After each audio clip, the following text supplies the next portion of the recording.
right, hello wine drinking people. Time for more of what I've had to drink yesterday and a busy month of March it was here at the store. We had Mark Beringer from Beringer Winery in. This is, well, his grandfather founded the winery, great-grandfather founded the winery. Mark's family no longer owns it, though. It's owned by Treasury Wine Estates, one of the largest wine companies in the world, actually the second largest. And today they own 50% of all the high-end Cabernet vineyards in Napa Valley. Just amazing. And they've got, some great vineyards to draw from.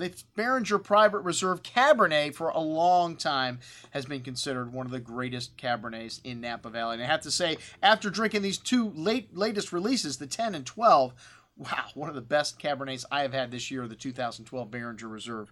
All right, the Chardonnay Luminous is what we started out with, and this is a new wine. It's from the Oak Knoll District, a little cooler area of Napa, and a little less oak than the Private Reserve, which tends to be a little heavy on the oak for some people. I always say if you don't like Chardonnay, it's not the Chardonnay you don't like, it's the oak. And this Luminous hits a little different style, a little different palate. Like I said, less oak and a lot of ripe tropical fruit, some banana, some peach and lemon drop candy, a little bit of vanilla bean creme brulee. There is a little hint of oak in there, 30%, a bit tightly wound at first, but this wine, the 2014, opens up nicely, and really a lot of nice fruit, very well balanced, and just a nice touch of lightly toasted oak spice, a little mineral zest at the end. Excellent juice at $22.50. Got a great price on this wine. The 13, I'm not going to talk about it because we don't have any to sell. We're on to the 14 vintage, but the 13 Luminous was excellent as well. A little bit more forward and a little bit more drinkable, a little lighter in style. All right, the Chardonnay Private Reserve 2012, a big boy. This is from Stanley and Gamble Ranch, and one of the benchmark California Chardonnays, the only Chardonnay ever to win Wine of the Year in the Wine Spectator. And this one's got a beautiful bouquet of kind of lemon drop candy, notes of creme caramel, vanilla bean creme brulee, cinnamon, a nice amount of toasty oak here, but a lot of fruit here as well. This wine can handle it. Very complex nose, even bigger on the second day. Smooth and creamy on the tongue. This a big, rich style of California Chardonnay. A nice amount of oak spice here, but like I said, plenty of fruit to match, and most excellent juice, even better on the second day. This wine needs a little time to open up. For $37.50, one of the best Chardonnays made in Napa still to this day. All right, the Waymaker, a new wine from Paso Robles. We have the 2012, which is mostly Syrah. It's a Bordeaux blend with, mostly Syrah, and this is a little bit more forward and drinkable. The wines of Paso Robles don't need as much time to open up. A lot of nice ripe berry fruit here, very smooth, round tannins, very pleasant wine. At $20 a bottle, a very good value. Cabernet Sauvignon Knights Valley, talk about a great value. This wine for $22.50. Wow, outstanding. A good amount of dark berry fruit there on the nose, light oak spice, a little earth, some espresso, mocha notes. Really nice complexity here.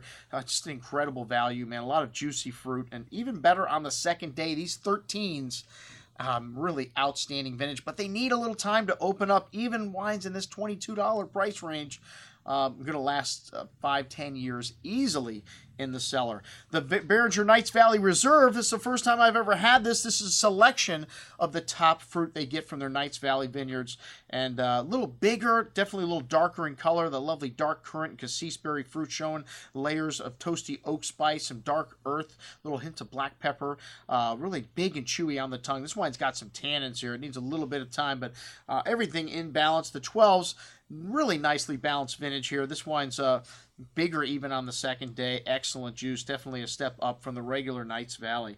The Quantum, a new wine from Beringer, and trying to appeal to the younger generation, I guess. This wine's a little more smooth and drinkable, a little more forward style. Lovely rich berry fruit here on the nose, toasty oak spice, some pretty floral notes in this wine as well. Big and chewy on the tongue, but ripe and round tannins. Very drinkable, very well endowed as well.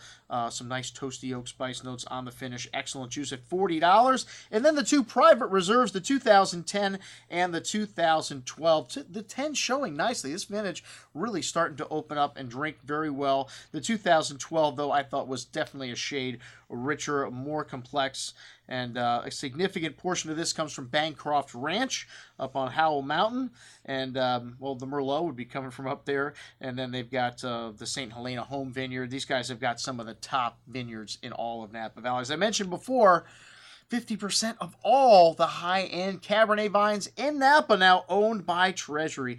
Unbelievable. This 2012 is going to need some time, though, but killer juice, man. It has everything and in proportion, and that's what we had to drink with Mark Beringer from Beringer Vineyards. I'm your host, Andrew Lampasoni, signing off for the Wine Watch, saying, remember, always drink the good stuff first.